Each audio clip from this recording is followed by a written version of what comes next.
여러분, 남아메리카 공화국 흑인 대통령이었던 노벨 평화상을 받았던 넬슨 만델라 대통령을 여러분 아실 겁니다.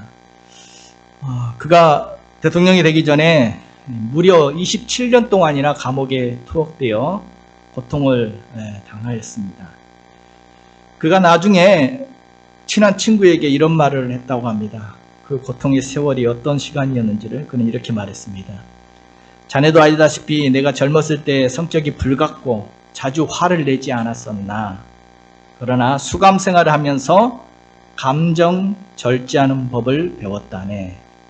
그 덕분에 이렇게 살아남을 수 있었던 것 같아. 감옥에서의 모진 세월이 나에게는 오히려 약이 된 셈이지. 나는 더 강해졌고 고통과 좌절을 극복하는 법을 깨달았어. 무엇보다 소중한 것은 감사하는 마음과 관용의 정신을 배운 거야. 고통과 시련 당한 인내와 훈련이 없었다면 결코 깨달을 수 없는 일이지. 무슨 말입니까? 그 힘든 세월 27년 동안 그 인생에 있어서 힘들었던 그 고난의 시간들이 도리어 그의 인생 가운데, 이 만델라 인생 가운데 많은 유익이 되었음을, 약이 되었음을 말해주고 있습니다.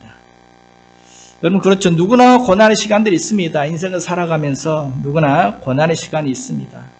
고난의 시간 다 힘들죠. 당시에는 다 그것이 힘겹기만 하고, 그래서 누구나 이 고난을 좀 피하고 싶고 고난을 원하는 사람은 없을 것입니다. 그런데 나중에 돌이켜보면 그 인생의 고난의 시간들이, 그 고난을 통해서 우리는 정말 귀한 것들을 깨닫고 인생의 진리들을 깨닫게 되었고 더 성숙하게 되었음을 알게 됩니다. 그래서 성경에도 이렇게 말했죠. 10편 119편에 보면 고난당하는 것이 내게 유익이라. 이로 말미암아 내가 주의 율례를 배우게 되었나이다. 고난 중에서 많은 걸 배웠다는 거죠. 오늘 10편 39편도 마찬가지입니다. 오늘 10편 39편도 바로 이런 간증입니다. 다윗이 말할 수 없는 고난을 겪었고 그 고난을 통해서 그가 깨달았던 인생의 진리, 그것을 오늘 우리에게 알려주고 있습니다. 어떤 배경에서 있었는지 마지막 끝부분을 보면 어떤 고난 가운데 있었는지를 알 수 있습니다. 마지막 12절 13절을 보면 이렇게 되어 있죠. 여호와여 나의 기도를 들으시며 나의 부르짖음에 귀를 기울이소서. 내가 눈물 흘릴 때 잠잠하지 마옵소서. 주여 나를 용서하사 내가 떠나 없어지기 전에 나의 건강을 회복시키소서. 이렇게 기도하고 있죠. 눈물로 기도하면서 내가 떠나 없어지기 전에 나의 건강을 회복시키소서. 이런 기도를 보았을 때 아마 지금 다윗은 마치 죽음 직전까지, 죽음의 문턱까지 다다르는 그런 심각한 고난을 당하였음을 알 수 있습니다. 바로 이러한 고난을 통해서 썩어 없어지기 전에, 내가 죽기, 세상을 떠나기 전에 나를 회복해달라고. 자, 이런 고난을 통해서 그는 인생의 깊은 진리를 깨닫게 되었고 그걸 오늘 이렇게 놀이하고 있는 것입니다. 과연 오늘 다윗은 고난을 통해서 무엇을 깨달았습니까? 인생의 무엇을 깨닫게 되었습니까? 먼저 다윗은 그 고난 가운데 바로 고난 중에 사람 앞에서는 잠잠하고 하나님 앞에 부르짖어야 한다는 것을 깨닫게 되었습니다. 그래서 오늘 1절에 이렇게 말하고 있습니다. 1절을 다시 한번 보겠습니다. 내가 말하기를 나의 행위를 조심하여 내 혀로 범죄하지 아니하리니 악인이 내 앞에 있을 때에 내가 그 앞에 내 입에 재갈을 먹이리다 하였도다. 아멘. 다윗이 결심을 했습니다. 무슨 결심을 했습니까? 내가 말하지 않을 것이다. 혀로 범죄하지 않을 것이다. 쉽게 말해서 내가 말 조심하겠다. 입을 열지 않겠다. 입을 닫겠다. 라고 결심했다는 것입니다. 특별히 누구 앞에서? 악인들 앞에서 내 입에 재갈을 먹이겠다 결심합니다. 아마도 지금 다윗이 이런 고난을 당했을 때, 죽음의 문턱까지 다다르는 이런 고난을 당했을 때 다윗의 대적들이 그 악한 자들이 다윗을 막 조롱하면서 다윗이 이제 인생 끝났다. 저거 봐라. 뭐 하나님 믿는다고 하더니 이제 병들어 죽게 되었구나. 온갖 악한 말로 힘든 다윗을 더 힘들게 만들고 정말 억울하게 그를 힘겹게 했던 것 같습니다. 그래서 다윗을 그들 앞에 막 쏟아붓고 싶습니다. 할 말이 많습니다. 다윗도 할 말이 많습니다. 너무 화가 납니다. 그냥 막 퍼붓고 싶은데 이것 억지로 참으려고 하니까 어떻게 해야 돼요? 입에 막 재갈이 물려야 됩니다. 입에 재갈을 물고 악인들 앞에서, 내 눈앞에 지금 있는 저 악인들 앞에서 내가 잠잠하겠다, 입을 열지 않겠다고 지금 결심하게 되었다는 겁니다. 왜요? 왜 이렇게 악인들 앞에서 잠잠하기로 결심을 했을까요? 1절을 보니까 먼저는 내 혀로 범죄하지 아니하려고, 이 말로 범죄하지 않기 위해서 결심했다는 겁니다. 이 악인들 앞에서 말하게 되면 좋은 말 나올 수가 없죠. 지금 뭐 그 악한 자들에게 할 말이 많습니다. 너 왜 그러니? 그런 말을 하니? 너 그러면 안 된다. 그딴 식으로 살면 안 된다. 똑바로 살아라. 뭐 악인들에게 해줄 말 많습니다. 하고 싶은 말, 하고 싶은 마음이 막 이렇게 막 솟아오릅니다. 그런데 내가 말로 범죄하지 않기 위해서, 말로 실수하지 않기 위해서 차라리 아무 말도 안 하겠다라고 결심했다는 겁니다. 또한 말하지 않는 이유는, 오늘 다윗이 이렇게 악인들 앞에서 말하지 않기로 결심한 이유는 바로 자기 자신도 잘못이 있다는 것을, 너 때문이 아니라, 이 고난이 너 때문이라 말하지 않고 나 때문이라고 생각하기 때문입니다. 남을 비난하기에 앞서서 다윗은 내 눈 속에 들보를 보고 자기에게도 책임이 있다는 걸 인정합니다. 남에게 막 퍼부으면서 나에게는 잘못이 없다고 책임을 회피하고 싶지 않습니다. 다 전가시키고 싶지 않습니다. 하나님 앞에서 다윗은 이 고난이 너 때문이 아니라 나 때문이다, 내 죄 때문이다라고 도리어 이야기하죠. 오늘 8절 보면 나를 모든 죄에서 건지시며, 9절에도 보면 주의 징벌을 나에게서 옮기소서, 10절에 주의 손이 치심으로 내가 쇠망하였나이다. 지금 다윗은 이 고난 가운데 지금 고난이 내 잘못으로 하나님께서 나를 징계하신 것이다 라고 이야기합니다. 그래서 남들한테 무슨 말 하기에 앞서서 지금 하나님 앞에 나의 잘못을 회개하고 있습니다. 그래서 오늘 시편 39편은 시편 전체에서 7편의 참회시가 나오는데 그 7편의 참회시 중에 하나로 39편의 참회시로 분류를 합니다. 하나님 앞에 자신의 죄와 허물을 회개하는 시라는 거죠.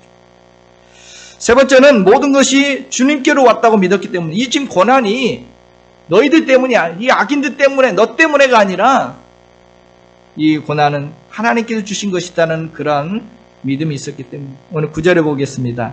내가 잠잠하고 입을 열지 아니함은 주께서 이를 행하신 까닭이냐. 내가 잠잠한 이유는, 내가 지금 막 쏟아붓지 않고 입을 담고 잠잠한 이유는 뭐냐? 이 모든 것이 주님께서 행하신 것입니다.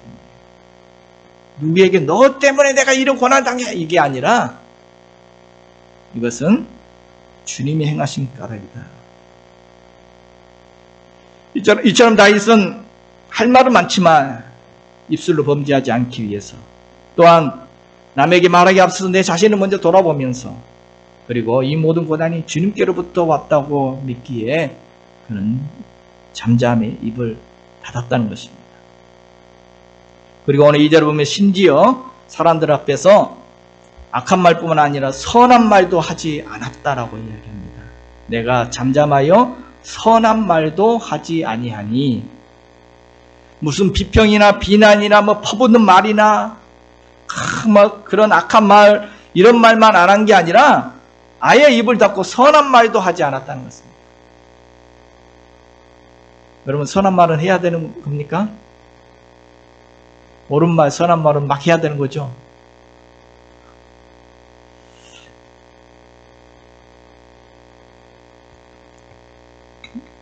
김동호 목사님이 이런 말을 한 적이 있습니다. 말에 대해서 참 생각할 게 많은 이런 말을 했는데, 흔히들 목에 칼이 들어와도 할 말을 한다, 그런 사람들을 가끔 만나게 된다. 교회에도 그런 분들이 있다.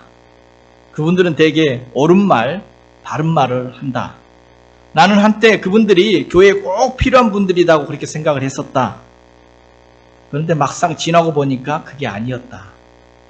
그렇게 정의롭고 옳은 말을 하시는 분들이 참 이상하게도 교회를 더 힘들게 만드는 것을 보았다. 분열이 생기고 다툼이 생기고 참 이상한 일이었다. 아니 옳은 말 하는데 왜 교회가 어려워질까? 나는 그 이유를 고린도서 13장에서 찾았다. 우리가 천사의 말을 한다 할지라도 사랑이 없으면 아무것도 아니라는 말씀하고 있다. 상대방을 향한 사랑의 마음이 없다면 아무리 옳은 말을 해도 그냥 소용이 없는 것이다. 소용이 없는 것이 아니라 전혀 소용이 없는 것이다. 외과 의사는 어떤 면에서는 참 잔인하다. 몸에 악성 종양이 발견되면 단호하게 칼로 잘라낸다. 왜요? 그렇게 하지 않으면 종양이 더 커져서 환자의 생명을 위협하기 때문이다. 그런데 의사는 칼로 째기만 하는 것이 아니라 의사들은 짠 후에 반드시 그것을 꿰맨다. 째는 시간보다 꿰매고 아물도록 치료하는데 더 많은 시간과 정성을 쏟는다. 바로 이러한 과정이 있었기 때문에 환자는 치료가 되는 것이다. 목에 칼이 들어와도 할 말을 한다는 사람들은 어찌 보면 외과 의사와 같다. 옳지 못한 것 보면 칼을 들어 서슴없이 잘라내는 것이다. 여기까지는 외과 의사와 같은데 그런 다른 것은 찔 줄만 알고 싸맬 줄은 모른다는 것이다. 꿰매고 치료할 줄을 모른다. 목에 칼이 들어와도 할 말을 하는데 그 다음에 싸매줄 줄은 모르면 결과는 살리는 게 아니라 죽이게 되는 것이다. 그런데 정작 당사자는 그것을 모르는 게 문제다. 내가 뭐 틀린 말 했나? 이렇게 생각한다. 틀린 말 한 거 아니다. 맞은 말을 한 것은 사실이다. 옳은 말을 한 것은 사실이다. 그러나 아무리 맞는 말을 해도 싸매주지 않으면 사람이 죽게 되는 것이다. 이렇게 말했습니다. 참 생각할 게 많은 말이죠. 오늘 다윗도 이것을 깨달았습니다. 선한 말, 옳은 말. 그래서 안 하는 겁니다. 때로는 우리가 착각하고 있는 것 중에 하나가 옳은 말은 반드시 해야 하는 줄로 생각합니다. 꼭 그럴까요? 어떤 아이가 이런 말을 했습니다. 학교 선생님과 엄마의 공통점이 뭐냐? 학교 선생님과 엄마의 공통점. 옳은 말을 기분 나쁘게 한다는 것이다. 그렇게 말하는데. 여러분, 기분 나쁘게 할 바에야 옳은 말이라도 안 하는 게 더 나을 수 있습니다. 결과가 그렇습니다. 옳은 말이라고 다 좋은 결과, 내가 의도한 것처럼 그런 다 좋은 결과만 가져오는 것이 아닙니다. 악효과가 있습니다. 나중에 생각해보면 오히려 내가 그때 말 안 하기를 잘했구나 싶을 때가 더 많다는 것입니다. 여러분 어떻습니까?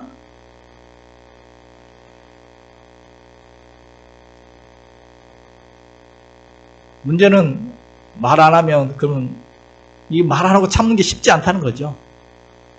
말 안 하고 심는 거 쉽습니까? 어렵습니까?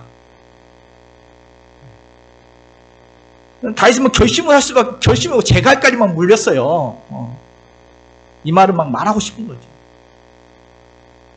악인들이 말하는 거 들으니까 그냥 막 옳은 소리 하고 싶어요. 선한 말이니까 정의로운 말이니까 막 자꾸 막 나오려고 그래요. 그렇게 살면 안 돼. 당신들 똑바로 살아야 돼. 이게 옳은 말이죠. 그런데 이런 선한 말을 안 하니까 다윗의 속이 어떻습니까? 본문에 보니까 막 말을 참고 있으니까 막 속이 부글부글해요. 속이 막 부글부글하고 답답하고 막 끓기 시작합니다.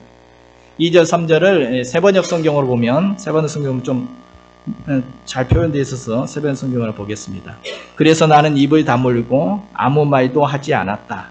심지어 좋은 말도 하지 않았더니 걱정 근심만 더욱더 깊어갔다. 가슴속 깊은 데서 뜨거운 열기가 치솟고 생각하면 할수록 우라가 치밀어 올라서 참고 있었더니 옳은 말도 그냥 안 하기로 하고 참고 있었더니 막 속이 막 뜨거워가지고 우라가 치밀어 속이 막 불이 나는 겁니다. 참는다는 거 쉽지 않죠. 침묵한다는 거 쉽지 않습니다. 미국 필라델피아에 이스턴 스테이트라는 감옥이 아주 유명한 감옥이 있다고 합니다. 이 감옥은 1829년에 세워졌는데 지금은 이제 관광지가 되었고 지금은 영화 촬영하는 그런 장소가 되었는데 당시만 해더라도 아주 최고급 시설의 감옥이었다고 합니다. 그 지역에 케이커 교도들이 많았기 때문에 그 감옥을 처음 지을 때부터 이 목적을 제수들에게 어떤 물리적인 어떤 고통을 주지 않는 그런 감옥으로 만들려고 했습니다. 그래서 19세기 초에 당시로서는 거의 호텔급의 그런 교도소를 만들었습니다. 시설, 최고의 시설, 호텔급 교도소를 딱 만들었습니다. 좋은 환경에. 그래서 거기에 수감된 죄수들에게 요구되는 건 단 하나였습니다. 한 가지 요구. 침묵하는 것. 그래서 침묵하기 위해서 죄수들을 사람들끼리 서로 말하지 않게 하기 위해서 각자 다 한 사람당 방 하나씩 다 내주고 또 식사할 때도 한 군데 식당에 모여서 하는 것이 아니라 다 배달 서비스 다 해주고 또 간수들도 이 복도에서 소리 날까봐 덧신 신고 이렇게 다니고 온 교도소가 아주 고요한 침묵 속에 하루 종일 이렇게 보내는 그런 최고급 시설에서 침묵 속에 여러분 죄수들이 그곳에 가고 싶어 했을까요? 가기 싫었을까요? 호텔급 시설 그런데 당시 죄수들이 그 교도소는 안 가려고 막 그렇게 다들 가기 싫었다는 거죠. 왜요?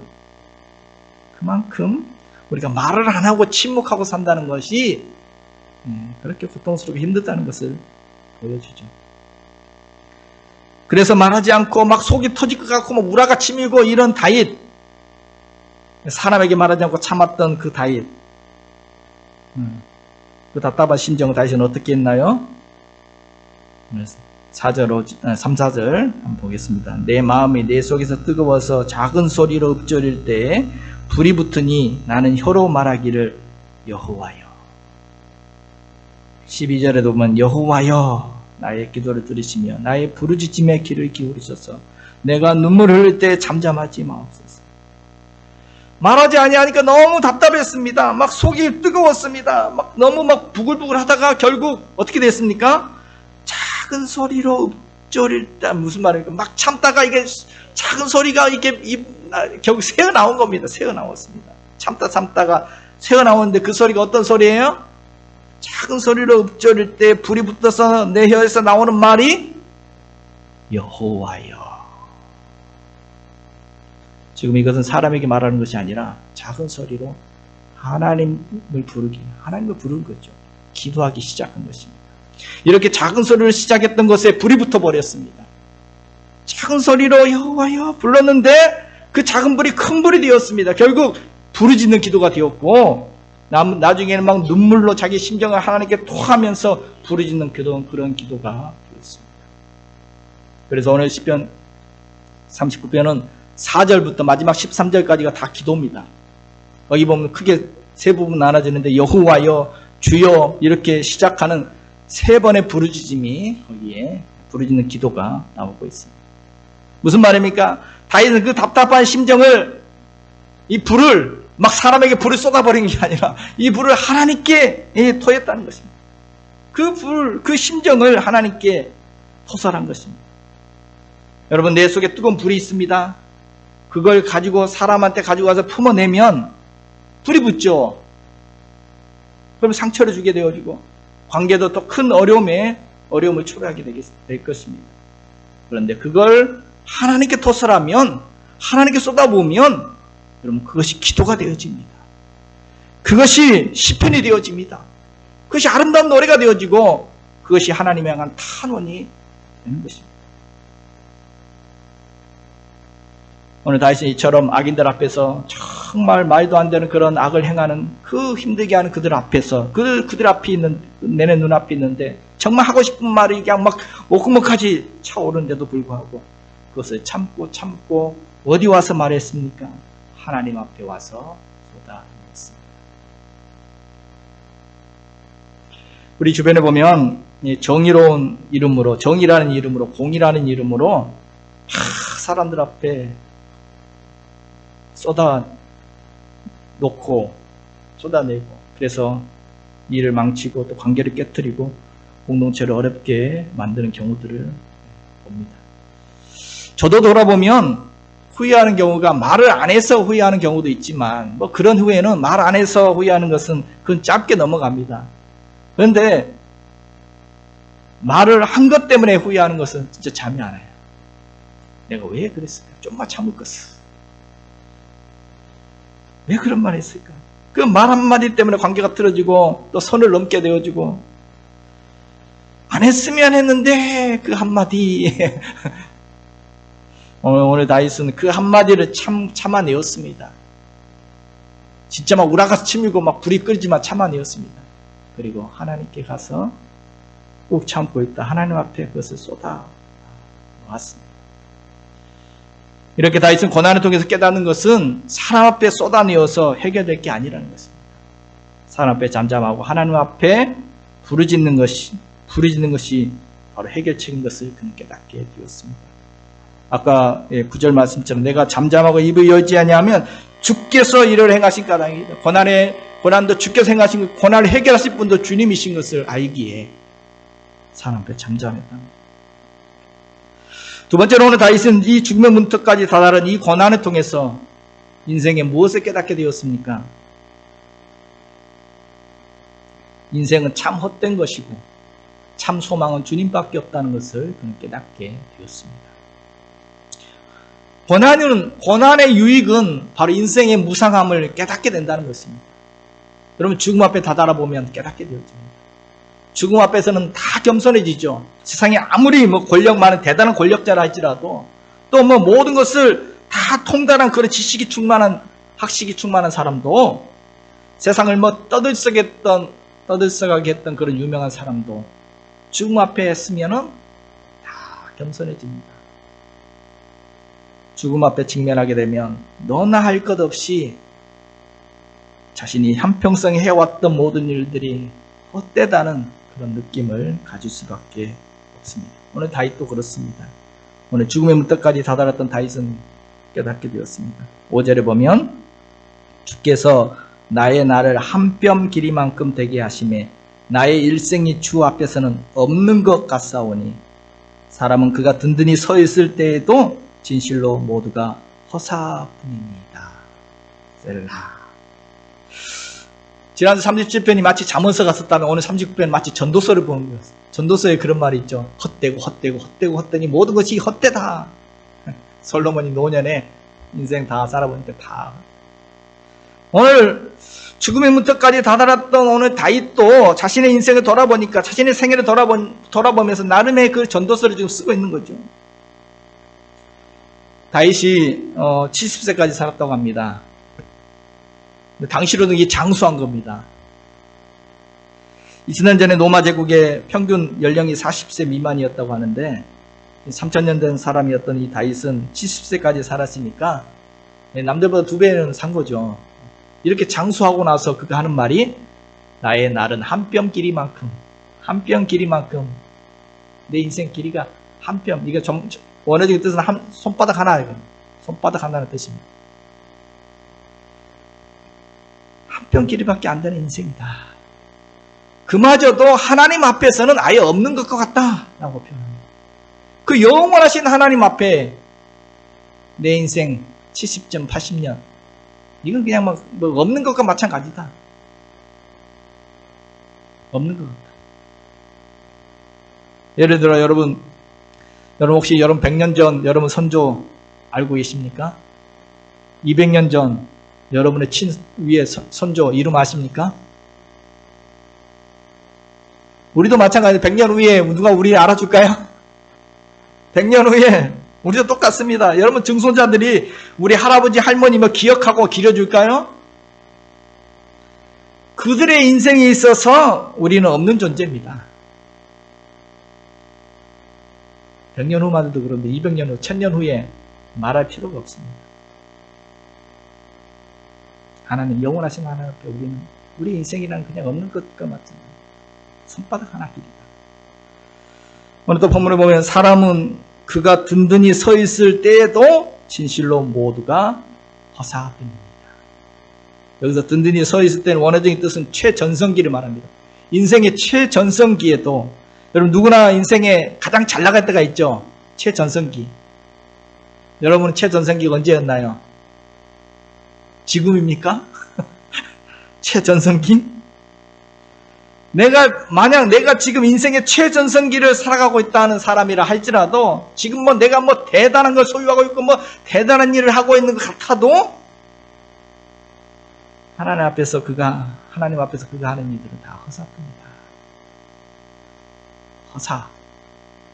허사란 말이 히브리 원어로 보면 헤벨이라는 단어인데, 이 단어는 숨, 호흡이라는 단어입니다. 숨.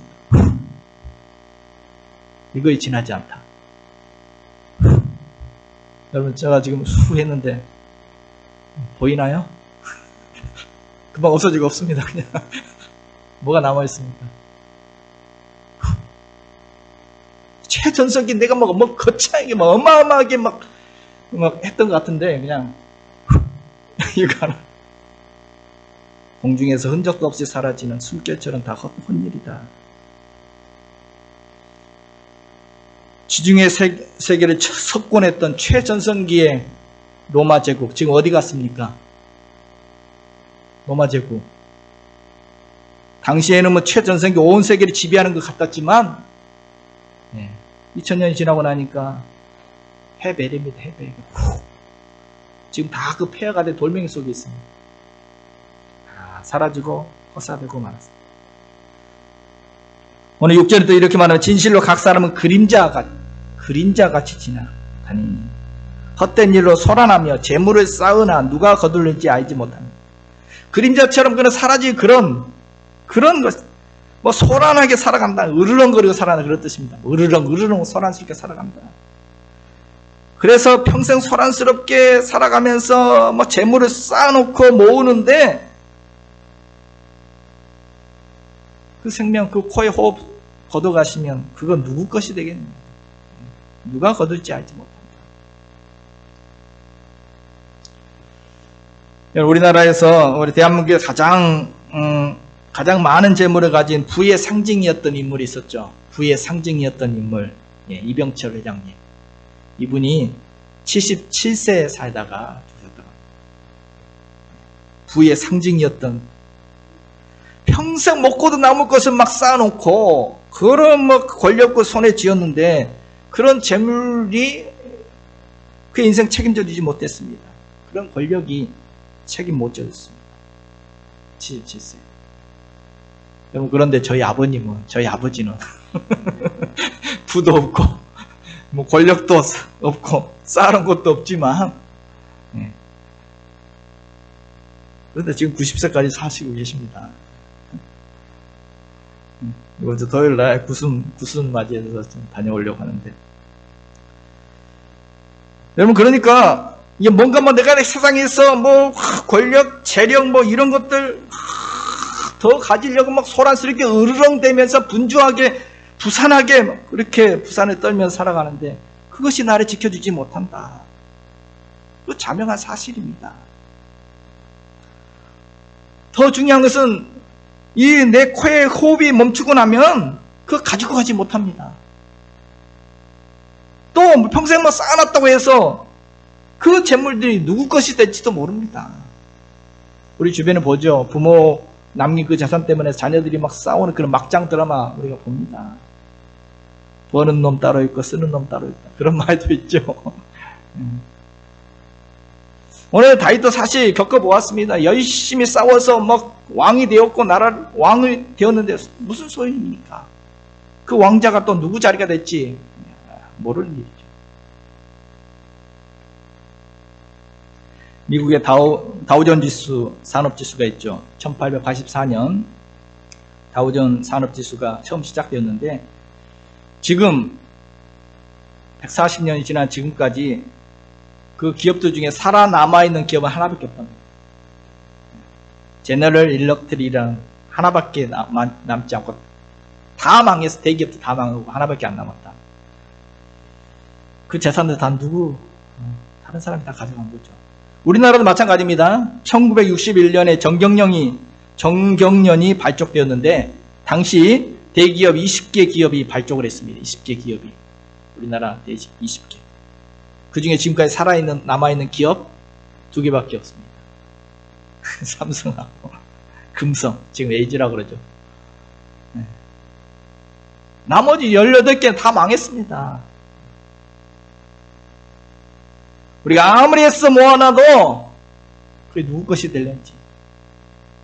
내 딸하고 나면 그것 때문에 자녀들이 싸우기도 하고, 아니 또 엉뚱한 놈이 또 차지하기도 하고.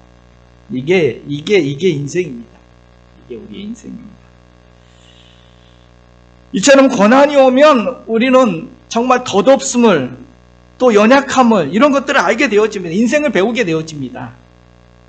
오늘 다윗처럼 죽다가 살아나면, 여러분 죽다가 살아나다 보면 인생이 달리 보여요. 뭐가 중요한지, 정말 소중하게 여겼던 것이 덧없다는 것을 알게 되기도 합니다. 내가 뭐 때문에 그걸 가지려고 그렇게 애를 썼던가? 내가 뭐 거기에 내가 목을 메고 목숨을 걸었던가? 이게 그럴 만한 일인가? 재물을 한순간에 잃어버린다든지, 또는 뭐 일을 하다가 건강을 잃어버렸다든지, 또는 소중한 가족을 잃었다든지 하면 깨닫게 되죠. 재물이란 거, 이게 다 무슨 소용이냐? 깨닫게 될 때가 있습니다. 내가 쥐고 살았던 거, 이것도 내 것도 아니구나. 그냥 날아가 버리는구나. 깨달을 수도 있습니다. 그래서 고난이 참 신비합니다. 유익이 되기도 하고, 하나님의 선물이라고 말하기도 합니다. 오늘 다윗은 오늘 죽다가 살아난 이 고난을 통해서 이러한 것들을 인생의 허무도 깨닫게 되었는데, 결국 그가 깨달은 결론은 뭡니까? 결론 같은 말씀 오늘 7절 같이 보겠습니다. 주여 이제 내가 무엇을 바라리요? 나의 소망은 주께 있나이다. 아멘. 대반전입니다. 원문에는 이 주여라는 말 앞에 에아타라는 단어가 들어가 있습니다. 에아타. 그러므로 이제 나는, 그러므로라는 단어가 들어가 있습니다. 이 그러므로는 전환이죠. 반전입니다. 그러므로 이것은 지금까지 덧없는 인생, 이 허무함에서 돌파구를 찾았다는 것입니다.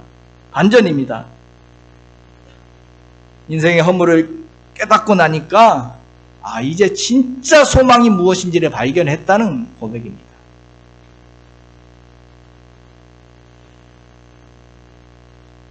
그래서 기도의 호칭이 바뀝니다. 앞에서 기도를 시작할 때는 여호와여 라고 이렇게 기도를 시작했는데, 여기서는 뭐라고 부릅니까? 주여 라고 하죠. 이 주여라는 말은 아도니아, 나의 주인이시여 라는 뜻이에요. 이 고난을 통해서 주인이 누구인지를 발견한 겁니다. 내 인생의 주인이, 내 인생의 주인이 내가 아니구나. 이 고난이라는 것이 뭡니까? 내 뜻대로 안 되는 게 고난 아닙니까? 내 마음대로 안 되는 겁니다. 내 인생 내 마음대로 안 되는구나. 자신의 부족함을 절감하는 것이 고난이죠. 그래서 이게 다 내가 주인인 줄 알았는데 내가 주인이 아니라는 것을 고백할 수밖에 없는 상황이 고난입니다. 그래서 고난에 깊이 들어가다 보면 우리 입에서 튀어나옵니다. 우리 입에서 자연스럽게 토해내지는 것이 무슨 말입니까? 주여. 여러분, 주여가 입에서 안 나온다면 이 고난에 깊이 안 들어가고 계속 나올 수밖에 없습니다. 주여, 주여, 주여. 지금까지 내가 주인인 줄 알고 살았는데, 여러분 회사 하나만 경영해도 다 내 밑에 있는 칫솔 같고 내가 주인인 것 같고, 그러나 깊은 고난에 들어가면 인생의 주인은 내 소유에 있는 것이 아니구나. 나를 소유하고 계신 분이 따로 계시구나. 깨닫게 되죠. 건강만 좀 잃게 되어도 주여 자꾸 주님을 부르게 되어지죠. 주여 이제 내가 무엇을 바랍니까?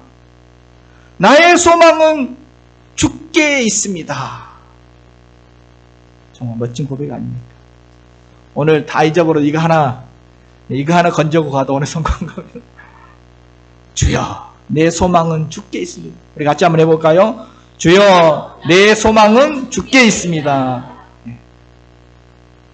여기서 소망이라는 것은 또 뭐 내 바램, 내 소원 성취 이런 개념이 아닙니다. 여러분 우리가 소원하고 소망을 이렇게 같이 생각하는데 여기서 말하는 소망이라는 것은 나의 바램, 나의 꿈을 이루고 내가 더 높아지고 내가 재물이 더 많이 쌓고 이런 의미가 아닙니다. 지금까지 그게 다 헛되다고 이야기했잖아요. 그게 다 헛되다고 이야기했잖아요. 지금 여기서 말하는 것은 내 소망은 주님께 있습니다. 주님이 내 소망입니다. 하나님을 향한 바람과 기대입니다. 하나님에게서 나온 소망입니다. 참 소망은 하나님께로부터 비롯된다는 고백입니다. 소망, 이것은 미래에 대한 기대죠. 여러분 우리의 미래의 주인은 누굽니까? 미래의 주인은 내가 아닙니다. 미래는 하나님 손에 달려 있습니다. 내 미래가 하나님 손에 있다는 것을 알 때 비로소 우리는 현재를 평안하게 내일 일이 염려하지 않고 평안하고 기쁘게 살아갈 수가 있습니다. 소망은 주께 있나이다. 오늘 이거 하나 건지고 가도 수지 맞은 겁니다. 우리의 소망은 헛된 것들에 있지 않습니다. 없어질 그런 환경이나 조건, 한 뼘 인생에 연약한 나에게 소망이 있는 것도 아닙니다. 허사가 되어질 거기에 내가 목매어 살아갈 것이 아닙니다. 우리의 소망은 오직 주님께 있는 줄로 믿습니다. 성도 여러분, 여러분은 무엇을 바라며 살아가고 있습니까? 무엇을 소망하며 살아가고 있습니까? 잠깐 있다가 사라져버릴 찰나적인 것들에 목을 매며 살아가고 있지는 않습니까? 아니면 내 인생은 영원할 것이다 라고 영원히 지속될 것으로 착각하면서 아예 이 세상에 둥지를 틀고 뼈를 묻고 그렇게 살아가고 있으십니까? 오늘 12절에 이렇게 말하죠. 나는 주와 함께 있는 나그네이며. 인생은 잠깐 왔다가 가는 한 뼘 길이의 나그네 인생입니다. 그런데 그 나그네 길 혼자가 아닙니다. 누구와 함께하는? 주와 함께하는 나그네입니다. 나그네 길 혼자 가면은 불안하죠. 그래서 막 불안하니까 사람들은 뭔가 좀 막 붙잡고 쌓아놓고 어쩔 줄 몰라고 불안해합니다. 그런데 오늘 우리는 주와 함께 동행하는 나그네 인생인 줄 믿습니다. 주님께 소망을 들고 주님께 내 미래를 맡기고 주님과 함께 현재를 우리는 살아갑니다. 오늘도 세상 모든 헛된 것을 뛰어넘어서 참된 소망 되시는 주님을 발견함으로 행복한 한 주간, 주님과 동행하는 복된 나그네 길이 되는 한 주간 되시기를 주님의 이름으로 축복해 드립니다.